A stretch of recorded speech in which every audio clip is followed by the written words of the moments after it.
Hola mi amigo querido, ¿qué tal? ¿Cómo estás? Quisiera empezar diciendo que nada está perdido en tu vida si tú confías en Dios.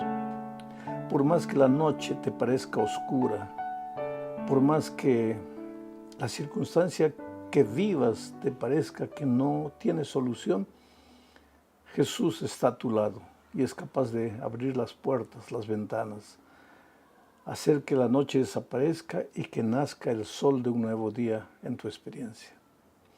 Vamos a la lección número 7 para el 17 de agosto del año 2024. El título de la lección es Instruyendo a los discípulos, parte 1, porque esta lección la vamos a estudiar 2 semanas seguidas. Bueno, el propósito de la lección de esta semana es mostrarnos que el Señor Jesús tenía una tarea desafiante al instruir, al enseñar a sus discípulos sobre el propósito de su venida a este mundo. Porque ellos pensaban que Jesús era el libertador mesiánico que venía a librarlos del yugo esclavizador de Roma. Ellos no entendían que la misión de Jesús era espiritual y que en realidad Él había venido al mundo para libertarlos del pecado. Y ese problema es nuestro también, porque muchas veces nosotros solo tenemos conciencia de las cosas que nuestros sentidos captan, que falta dinero para pagar el alquiler, o mi esposa está enferma, o mi hijo está en las drogas, o me falta empleo. Esos problemas son reales, no los podemos negar. Porque mientras vivamos en este mundo, pues muchas veces vamos a necesitar empleo, dinero, una familia, en fin. Entonces, el problema es que nosotros humanamente, nuestro hombre natural, solo capta las cosas que nuestros sentidos pueden percibir, pero muchas veces no capta la verdadera necesidad del alma, que es espiritual. Y cuando buscamos a Jesús, generalmente buscamos tratando de resolver los problemas que nuestros sentidos captan. Pero en realidad no vamos a Jesús buscándolo como nuestro Salvador personal, aquel que vino a este mundo para rescatarnos del pecado. Porque nuestro verdadero problema es el pecado. El pecado destruye, el pecado te carga de culpa, el pecado te masacra, te esclaviza, no te deja ser feliz. Ese es nuestro verdadero problema. Entonces, si Jesús resuelve ese problema clave, básico, todos los otros problemas se van resolviendo. Los discípulos no captaban eso. Ellos apenas percibían su esclavitud del poder romano, pero no percibían su esclavitud espiritual.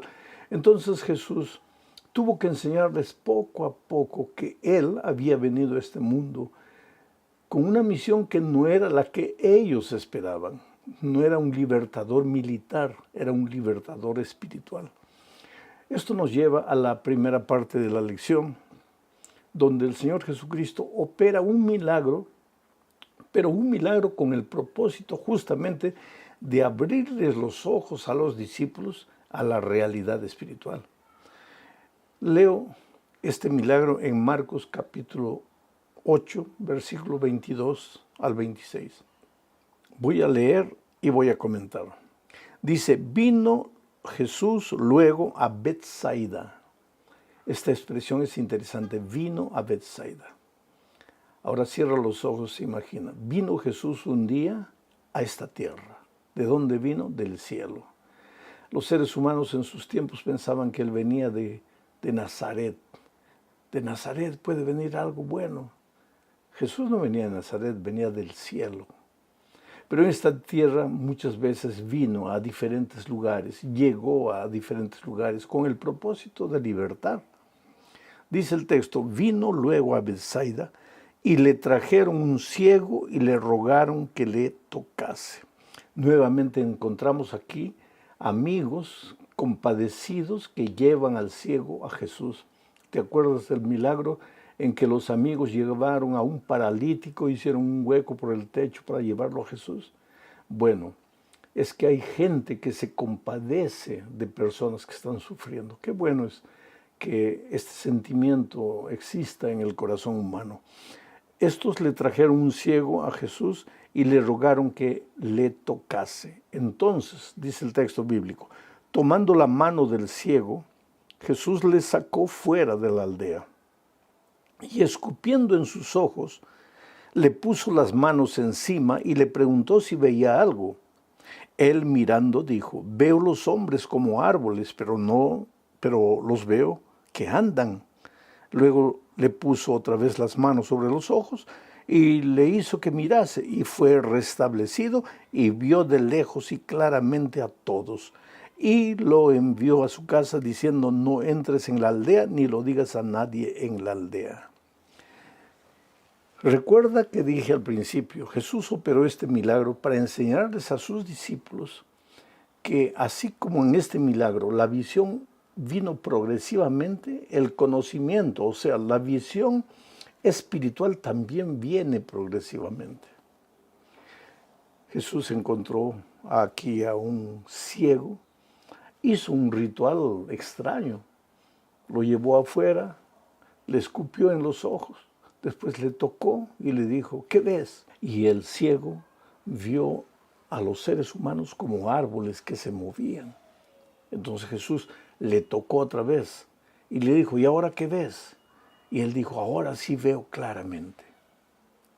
Jesús podría haberle tocado la primera vez y haberle hecho ver claramente, pero este milagro tenía el propósito de mostrarles a los discípulos que así como el ciego fue progresivamente viendo, los discípulos también ciegos espirituales deberían progresivamente ir entendiendo la misión de Jesús en esta tierra, porque ellos estaban confundiendo las cosas. Ellos veían a Jesús como el libertador político, cuando Jesús había venido como el libertador espiritual. Mi pregunta para ti es, ¿quién es Jesús para ti? ¿Ah? ¿El que soluciona tus problemas físicos, tus problemas materiales, o el que soluciona los problemas de tu corazón? Si Él te cura por dentro, tú vas a tener, ya curado por la gracia maravillosa de Jesús, condiciones de enfrentar las dificultades y vencerlas. Vamos a la segunda parte de este estudio, bajo el título El costo del discipulado. A partir de este momento, Jesús empieza a revelar su misión. Miren lo que dice Marcos 8, 31 al 33. Y comenzó a enseñarles, ¿a quiénes? A los discípulos, que le era necesario al Hijo del Hombre padecer mucho y ser desechado por los ancianos, por los principales sacerdotes y por los escribas, y ser muerto y resucitar después de 3 días. Esto les decía claramente. Entonces Pedro le tomó aparte y comenzó a reconvenirle, o sea, a recriminarle. Pero él, volviéndose y mirando a los discípulos, reprendió a Pedro diciendo, quítate delante de mí, Satanás, porque no pones la mira en las cosas de Dios, sino en las de los hombres. ¿Te das cuenta lo que dije hasta aquí? Jesús comenzó a mostrarles ya su misión. Dijo, ustedes piensan que he venido para libertarlos del poder de Roma. No, no, no. Yo he venido para servir y he venido para morir. Dentro de poco el Hijo del Hombre, refiriéndose a Él, va a ser perseguido, va a ser muerto. Y entonces Pedro, que hasta ese momento solo tenía la capacidad de ver las cosas materiales, Pedro, que hasta ese momento pensaba que Jesús era el libertador político de Israel, se acercó y le reconvino, o sea, le recriminó en voz baja. Le dijo, Señor, no digas semejante cosa. Tú eres el Mesías Todopoderoso. ¿Cómo vas a decir que te van a prender, que te van a crucificar? Y el Señor Jesucristo lo reprendió en público y le dijo, quítate de mí, Satanás. Qué cosa terrible. En algún momento, el enemigo, no es que Pedro estaba poseído por el enemigo, pero en algún momento el enemigo usó a Pedro para tratar de desviar al Señor Jesucristo del cumplimiento de su misión. Dice, Jesús le dijo a Pedro, tú colocas la mira en las cosas de esta tierra, no colocas la mira en las cosas de Dios. Ese es el peligro que todos nosotros corremos, de buscar a Jesús poniendo las miras en las cosas de la tierra y no en las cosas de Dios. Nos olvidamos de nuestro verdadero problema y solo tenemos conciencia de nuestros problemas periféricos. Oh querido, hasta un hombre como Pedro, un discípulo como él, en algún momento puede ser usado por el enemigo para tropiezo de otros. En este caso, él no consiguió ser piedra de tropiezo para el Señor Jesucristo, porque Jesús tenía bien clara la misión por la que había venido al mundo. Él estaba dispuesto a morir para salvar al ser humano. Ahora, después de eso, de este incidente, pues Jesús les habla a sus discípulos del precio, del costo del discipulado. Les dice, cualquiera que quiera seguirme, niéguese a sí mismo, tome su cruz y sígame. Quiere decir, si ellos esperaban que el Mesías había venido y ahora todo les iba a ir maravillosamente bien porque iban a recuperar el poder, estaban equivocados. Porque Jesucristo le dice, no, prepárate para cargar tu cruz. Si quieres seguirme, tienes que negarte a ti mismo. Tienes que renunciar muchas de las cosas que te atraen en esta vida. Porque seguirme no es fácil. Porque ¿qué quiere decir seguirme? Venir atrás de mí. Y si yo estoy yendo a la cruz del Calvario, si yo voy a pasar por el valle del dolor y del sufrimiento, seguramente en esta tierra, mientras tú peregrines, también vas a pasar por el valle del dolor. Vamos ahora a la tercera parte. El subtítulo es La montaña y la multitud, porque aquí vamos a hablar de la transfiguración. 6 días antes de la transfiguración, sucedió esto que voy a leer en Marcos 9:1. Jesús les habló a sus discípulos y les dijo lo siguiente, miren, también les dijo, de cierto os digo que hay algunos de los que están aquí que no gustarán la muerte hasta que hayan visto el reino de Dios venido con poder. Recuérdate que Jesús habló a una multitud. Había mucha gente ahí. Y Jesús dijo, algunos de ustedes no conocerán la muerte sin haber visto venir al Señor en gloria, sin haber visto el reino de Dios en toda su plenitud, en todo su esplendor, en toda su gloria. Hasta hoy este versículo crea muchos problemas a la gente. Hay gente que dice, pero este versículo nunca se cumplió. Entonces Jesús mintió. ¿Por qué? Porque ya todos los que estaban en ese grupo de personas a las cuales Jesús habló ya murieron. Y como él dijo, algunos de los que están aquí no conocerán la muerte hasta no ver el reino de Dios en su esplendor. Pero 6 días después, Pedro, Jacobo y Juan fueron con Jesús al monte y vieron la transfiguración y vieron el reino de Dios en todo su esplendor. Y lo que Jesús les dijo en el versículo 5 se cumplió al pie de la letra. Jesús no estaba hablando de su segunda venida, estaba hablando del establecimiento del reino de Dios en gloria. Cuando estos 3 discípulos participaron de la transfiguración, vieron pues el esplendor del reino de Dios, al Señor Jesucristo como Rey de Reyes y Señor de Señores. Y lo que Jesús les había dicho 6 días antes se cumplió exactamente. Oh querido, tenemos que esperar hasta la segunda venida para ver el reino de Dios en su esplendor.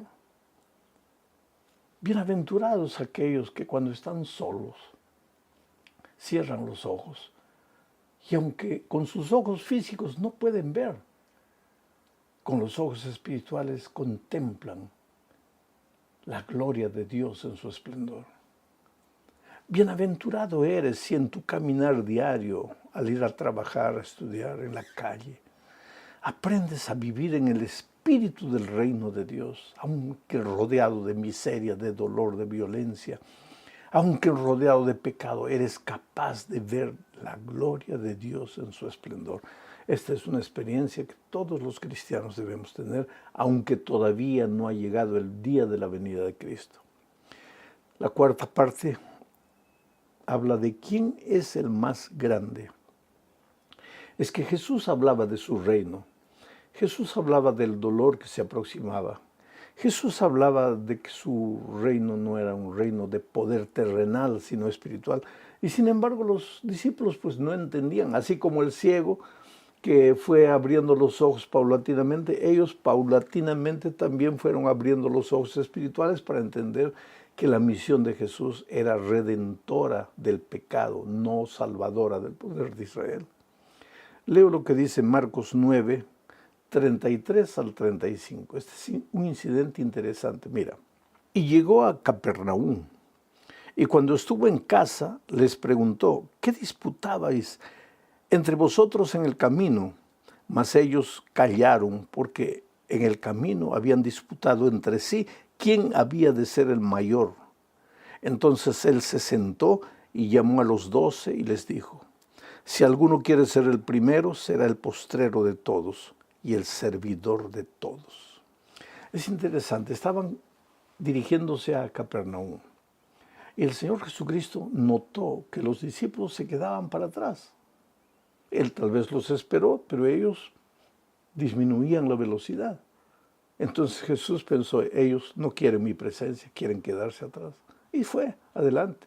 Pero cuando llegaron a la ciudad, ya entraron a la casa, Jesús los reunió y les preguntó, oye, ¿qué estaban ustedes discutiendo cuando veníamos en el camino? ¿Por qué se quedaron para atrás? ¿Por qué no querían mi presencia? Y el texto bíblico dice que ellos se quedaron calladitos. ¿Por qué?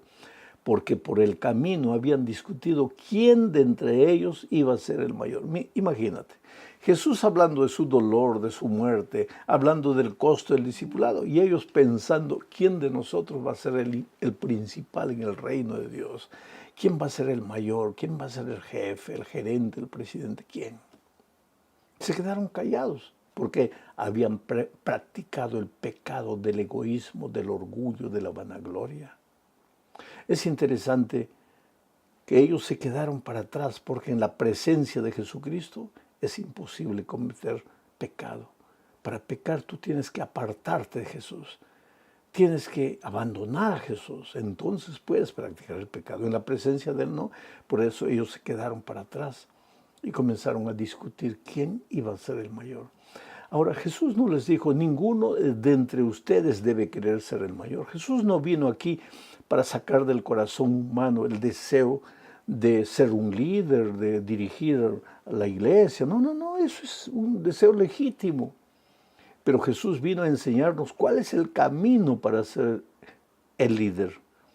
No es el chisme, no es lleno de estrategias humanas para derrumbar al que está en primer lugar. Jesús les dijo, si alguno entre ustedes quiere ser el primero, no dijo ninguno entre ustedes debe querer ser el primero, dijo si alguno entre ustedes quiere ser primero, sea primero siervo de sus hermanos. O sea, el camino para el liderazgo es el camino del servicio. Cuanto más sirves, estás más apto para dirigir, para liderar. Llegamos al fin de este estudio hablando de un versículo interesante. Voy a leer para comentar.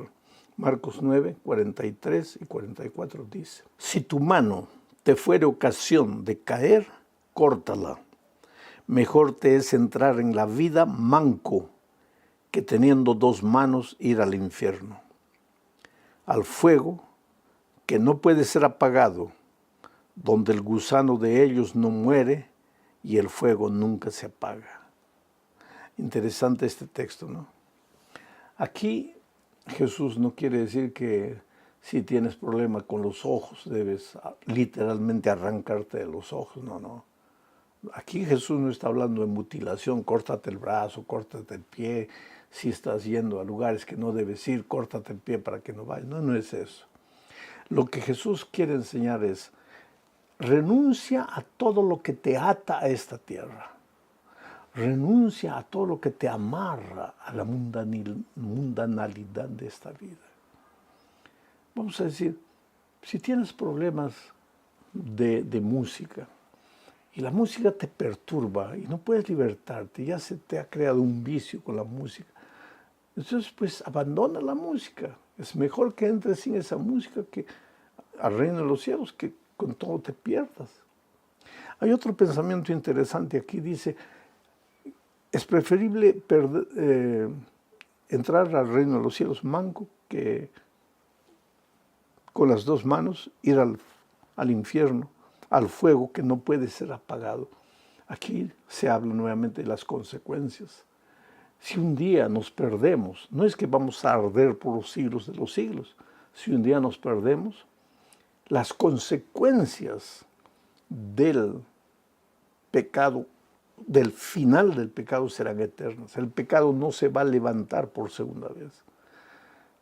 Jesús te ama. Tú eres lo más precioso que Jesús tiene en esta vida. Recuérdalo. Cuando caes y el diablo viene y te atormenta y dice, no, eres un hipócrita, eres un mentiroso, estás en la iglesia, pero vives completamente mal. Abandona la iglesia, abandona la fe, no le hagas caso. Porque Jesús nunca pierde la fe en ti y la confianza en ti. Porque Él te ama y porque Él ha hecho todo lo posible y lo imposible para que te salves. Es solo creer, es solo extender la mano, es solo decir, Señor, yo no puedo, pero tú puedes. Yo estoy perdido, si depende de mí, me voy a perder, pero Señor, sálvame. Es hora también de que agarres toda la basura que envuelve a tu vida y la arrojes. Si esa basura te costó dinero, arrójala o véndela. Entregue ese dinero a los pobres, haz cualquier cosa. Pero ¿para qué vas a estar rodeado de basura que está destruyendo tu vida? Si tu mano te fuere ocasión para caer, córtala. Si tu ojo te fuere ocasión para caer, arráncate el ojo. Espiritualmente, que Dios te bendiga. Un abrazo.